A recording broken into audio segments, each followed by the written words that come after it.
So I did something crazy. I swiped over 139,000 times across multiple dating apps like Hinge, Bumble, and Tinder, the 3 layers of hell, and dug through my dating history data to find out, are dating apps pay to win? Wouldn't you like to know?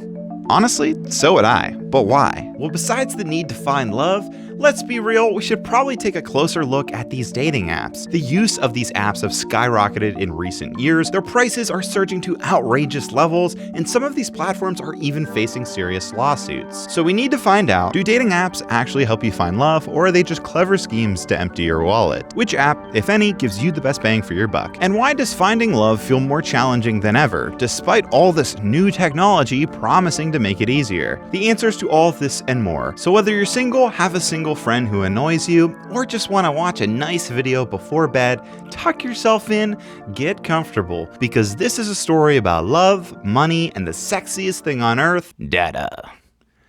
Data. Data. For thousands of years, humans have been searching for one thing: love. Love for most is what gets you up in the morning. It's what saves you in your darkest times, and it's what motivates you to become a better person. It's sparked peace, it's ignited wars, and no matter who you are, you've likely been affected by love or lack thereof. It's often said love and compound interests are the 2 most powerful things in the universe, and that's probably why it's sought after so much. True, real, pure love is life-altering. It's so profound, it's almost impossible to put into words. And humanity has always tried to make sense of it, solve its mystery, and find a way to make it happen. For most of human existence, finding love meant meeting someone face-to-face, whether through work, school, or even at the club. But as our world evolved, so did the way we search for connection. Enter the internet, and with it, an entirely new chapter in the story of dating.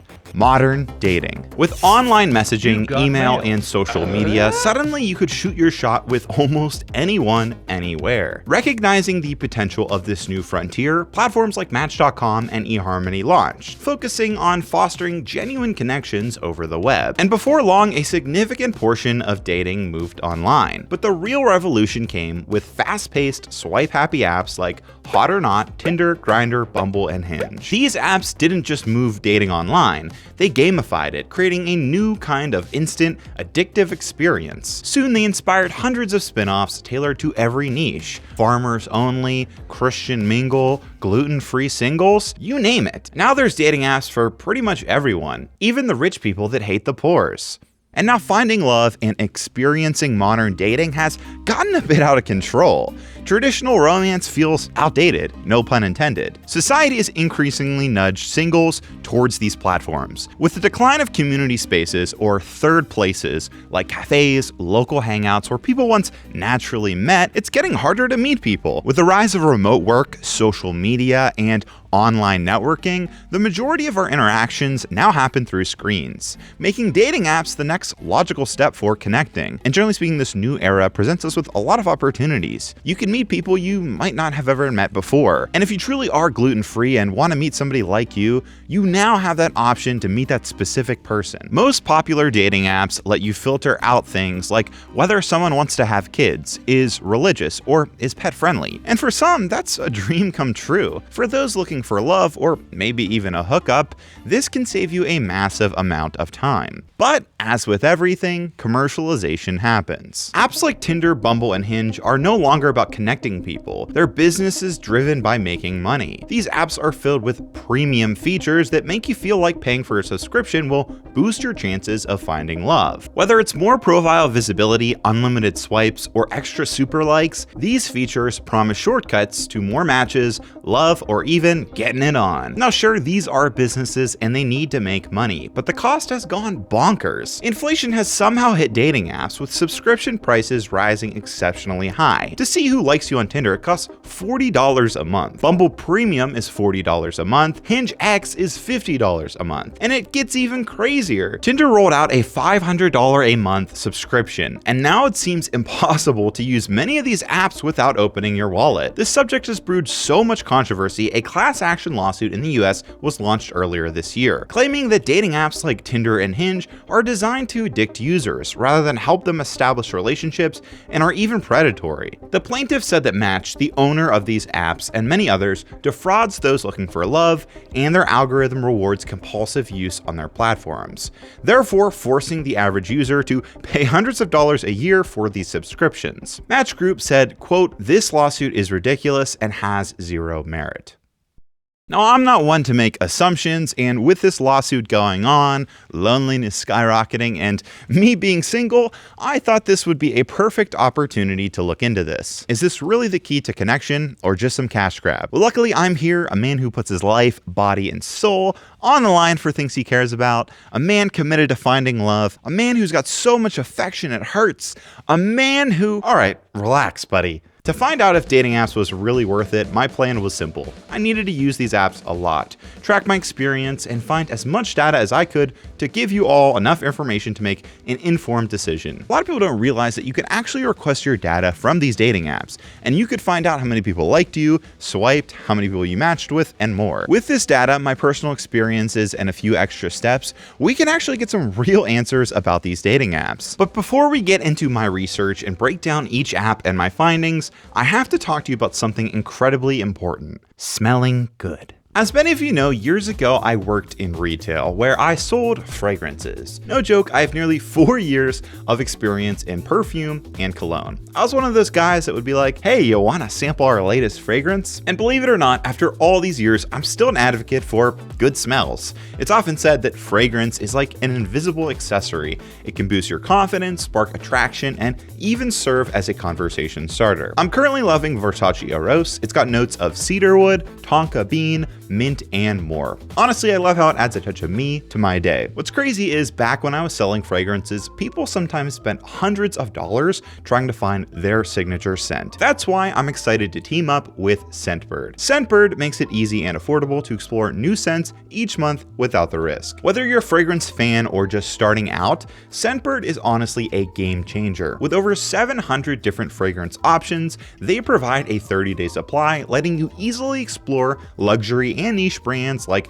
Versace, Gucci, and more. The cool thing about Scentbird is they actually started as a scent recommendation blog, and it shows. They have an extremely passionate community and a site filled with reviews, making it super easy to find the perfect scent for yourself or someone else. The best part is Scentbird is offering you an exclusive deal. Normally subscriptions are $16.95 a month, but you can get 55% off your first month if you use code Zackary at checkout. That's just $8, which is a steal. Again, that's code Zackary for 55% off, or click the link down below. Thanks Scentbird for sponsoring the video. Okay, now back to it. Now a few quick notes if this wasn't already clear. This data is raw. It's from the depths of modern dating hell. I'm saying this because I was on these apps not just for the bit. To me, that would be a bit psychotic if I purposely swiped on thousands of people for a video. I only thought of making this video and looking into my dating history and the data and analyzing it a few months ago. I've gone on real dates, made real friends, and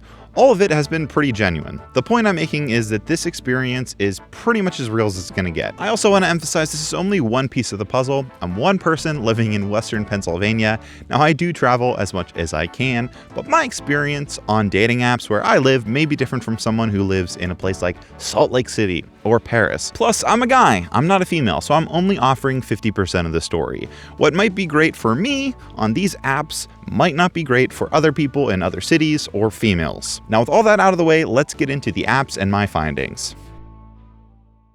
Insert door Hinge joke here. Okay, for those of you who don't know, Hinge markets itself as designed to be deleted. The app claims to focus on more meaningful connections rather than casual swiping. Unlike Tinder and Bumble, Hinge uses prompts to encourage deeper interactions and compatibility. Over the years, Hinge has given us some iconic memes, so here's a couple. Bang.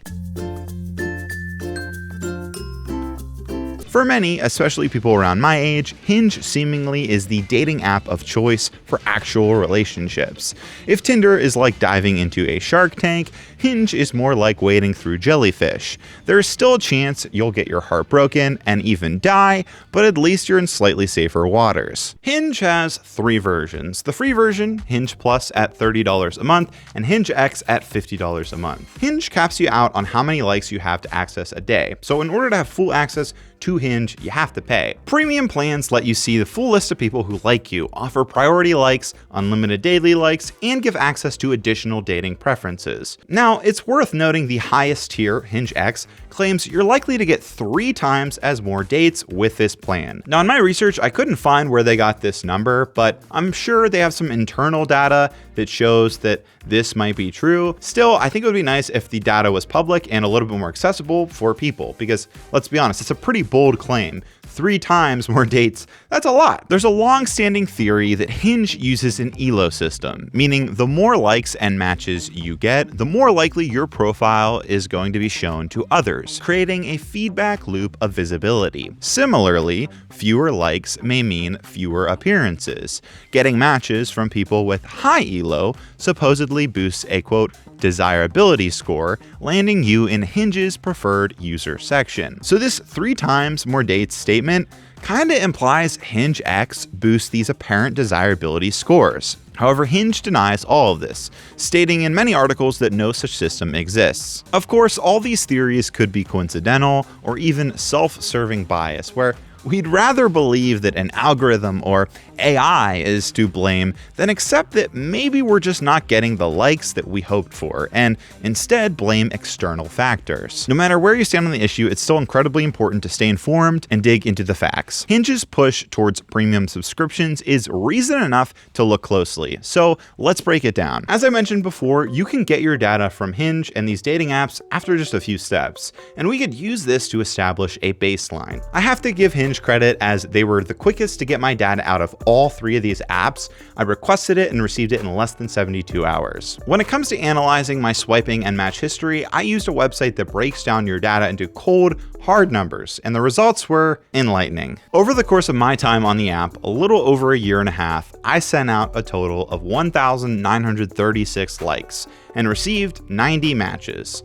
Of those 90 matches, 84 came from people I liked first, meaning 4.34% of the likes that I sent turned into matches. The remaining 6 matches were from people who liked me first. Unfortunately, this data doesn't tell us how many total likes I received, just the likes that led to matches, which again was 6. If I had to ballpark, I'd say it was probably a couple hundred, but who knows? Still, the data that they gave us reveals some incredibly interesting takeaways. First, the vast majority of matches, over 93%, required me to take the initiative.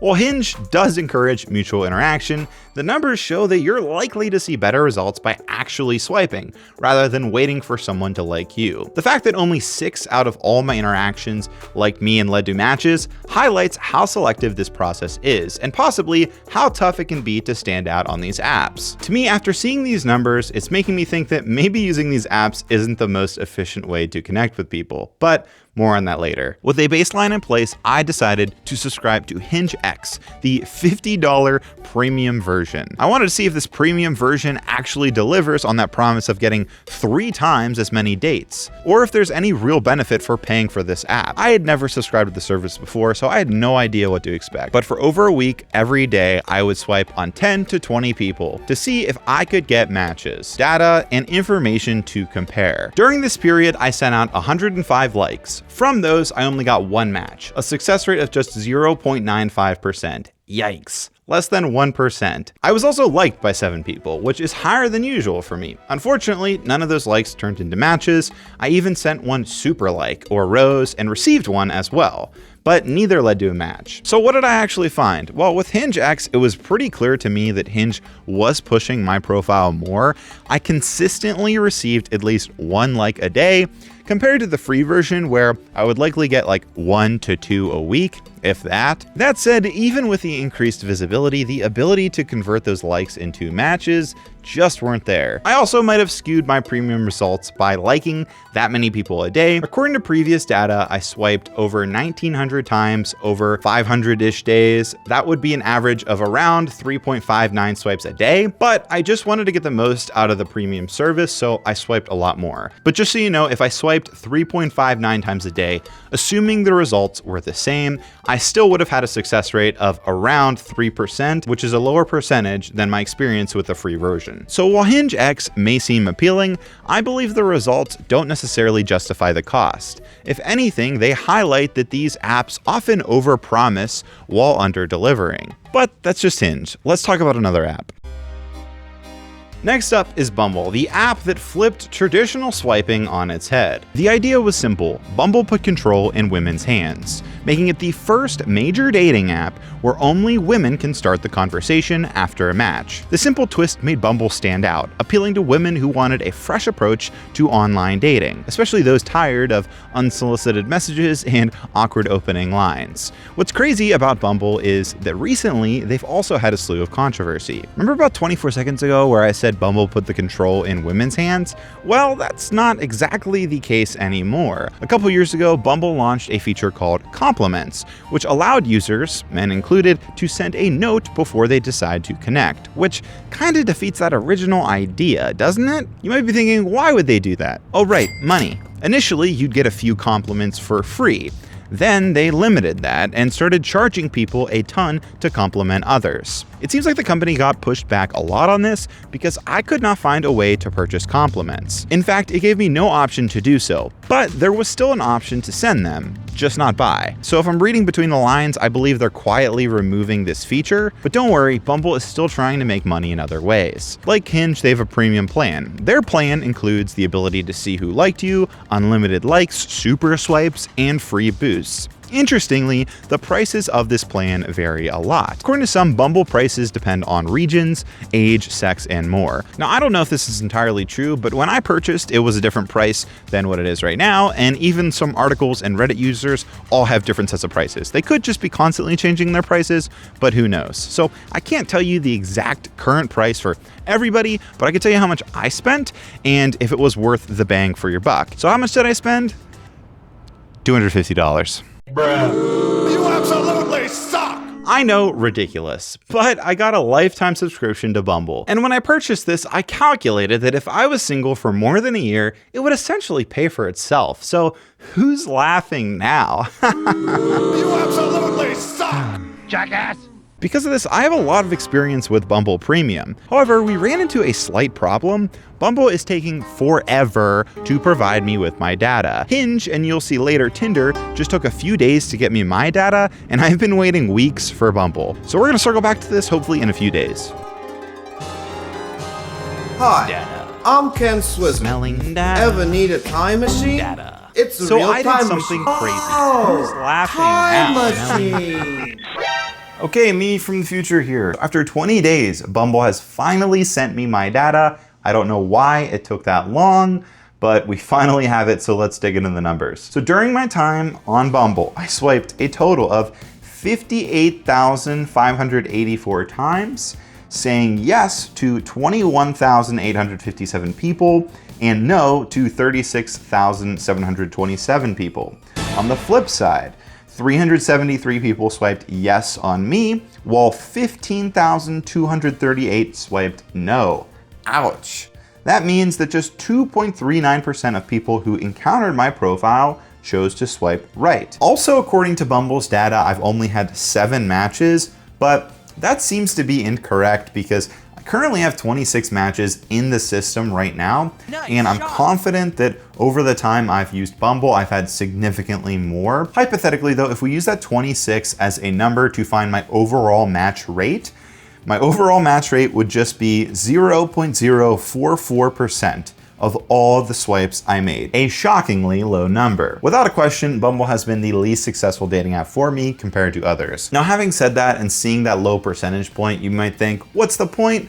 Well, I really don't think that these numbers paint the whole picture for Bumble. I've had a lot of quality conversations, connections, dates, friendships come from Bumble. So even though the numbers aren't necessarily on my side in this equation, I definitely do think that I've gotten my fair share of use out of it, and I've had some really good connections. Now, unfortunately, Bumble doesn't provide as much detailed data as other apps like Hinge and Tinder, so I can't really establish a clear baseline to compare my results before upgrading to premium. That said, I can confidently say I've experienced more success with Bumble Premium than without it. Despite my overall low results, I pretty much always noticed a significant spike in likes whenever I used my weekly boost included with Premium. In fact, if I had to put a number on it, around 90% of my likes during my time with Premium came directly from that weekly boost. With all that being said, Bumble Premium feels a lot like HingeX to me. You do get an increase in visibility, though I'm not sure that that increase is significant enough to justify the cost. However, I do think that it's really nice that Bumble offers that one-time purchase to own it outright. If you're projecting you're gonna be single for a bit, or maybe you just wanna play the field for the time being, then that one-time purchase is definitely an easier pill to swallow than shelling out a monthly fee. But that's everything about Bumble. Let's try another app.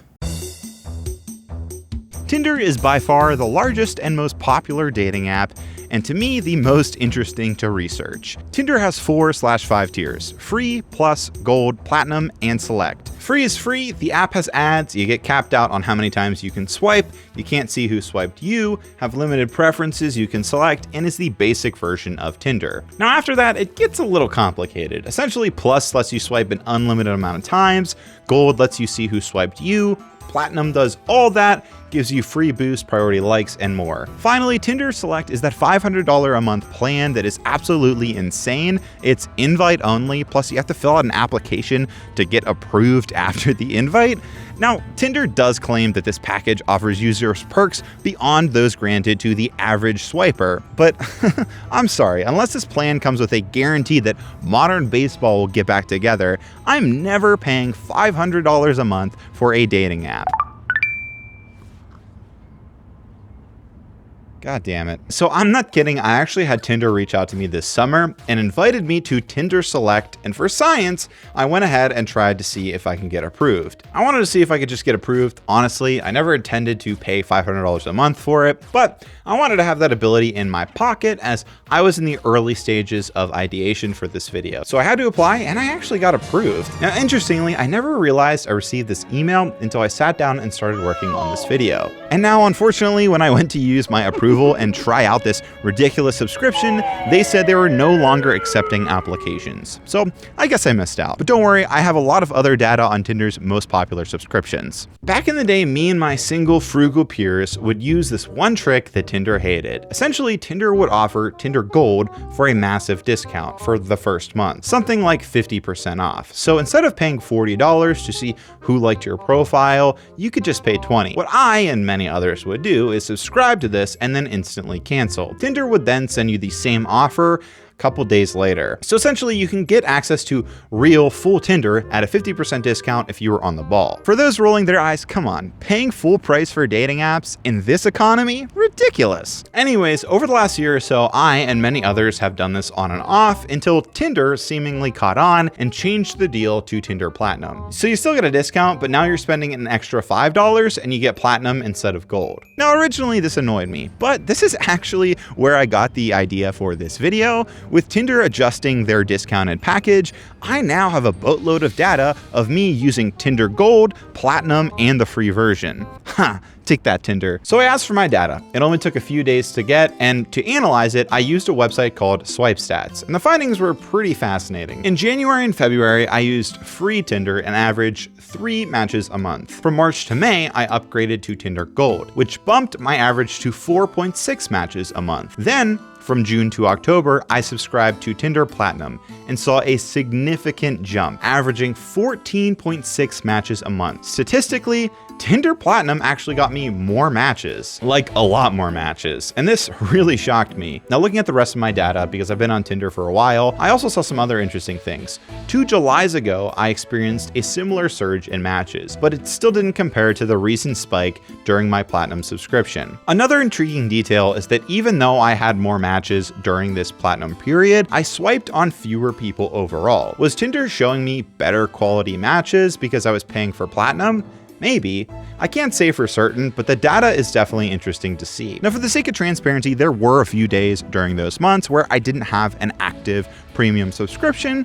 I would occasionally cancel and wait for them to offer that discount, But this was only like 2 or 4 days at a time, so I still got 95% of the month in with a premium subscription. And honestly, I think that's enough data to find a good representation of if these subscriptions are actually worth it or not. Additionally, in January and February, I did use a gold pass for 7 days, which essentially just let me look at who liked me during that time, but predominantly during that time it was all Tinder free. Another thing I noticed during my time on Tinder was the number of matches I got from bots or people promoting their side hustles.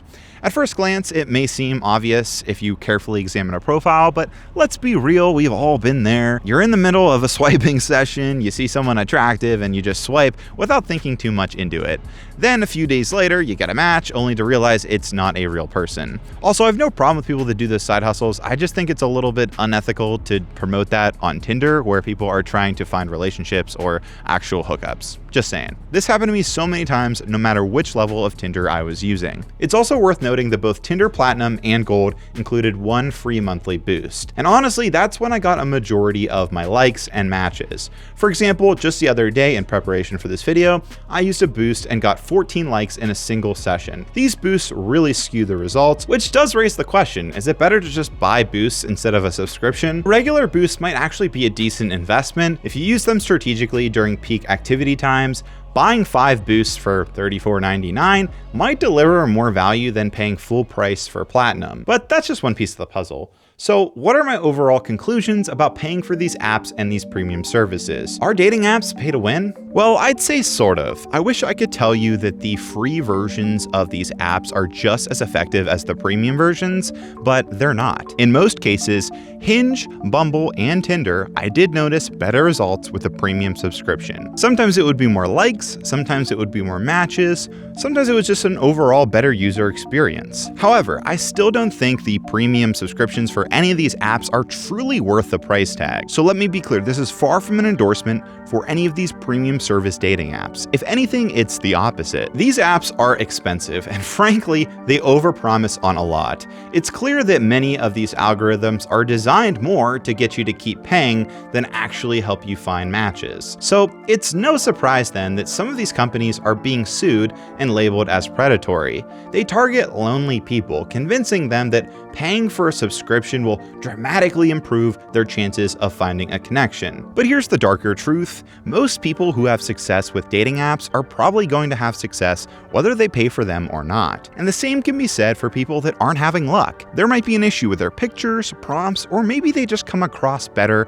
in person. Personally, I feel like I come across better in video or in person than I do in photos. Some people just don't take great pictures, and paying hundreds of dollars for these services isn't going to fix that. I've had success with both the free and premium versions of these apps, and honestly, based on the data I've gathered, despite better results, I don't think there's enough significant difference that justifies paying for these apps. Of course, there are a few exceptions. If you're in a new city for a weekend and don't want to waste days or weeks waiting for matches, paying to skip the process could be beneficial.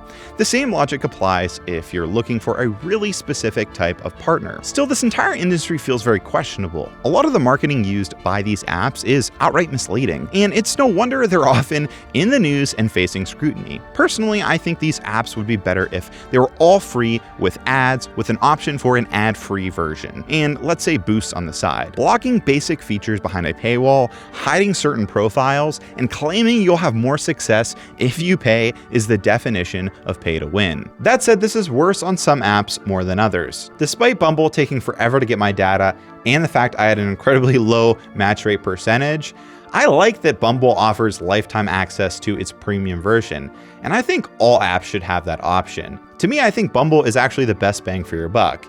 They seem upfront about things, while Hinge and Tinder really seem to oversell how much their premium subscriptions will help your odds of success. Finally, I think this highlights the need to explore dating app alternatives. I know, this might seem off the table for some people in today's world, but if love is the endgame for most, then maybe it's worth stepping out of your comfort zone and trying to do something different. Shoot your shot. You never know. I'm just some dude on the internet. I'm not going to give relationship advice, but I will say this. The happiest I've ever felt in my life was when I was taking risks, even the small ones. Whether going on stage to do karaoke, joining a new club, or striking up a random conversation with a stranger. You never know where it's gonna lead. Who knows, it might even lead to finding your soulmate, or at the very least, someone to spend the night with.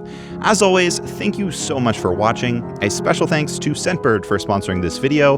Don't forget to get 55% off your first month. Use code Zackary or click the link down below. Again, that's Zackary or click the link down below. And a special thanks to my Patreon supporters. Without you, none of this would be possible. I very much appreciate it. You have no idea. Again, as always, thank you so much for watching, and I will see you all next time.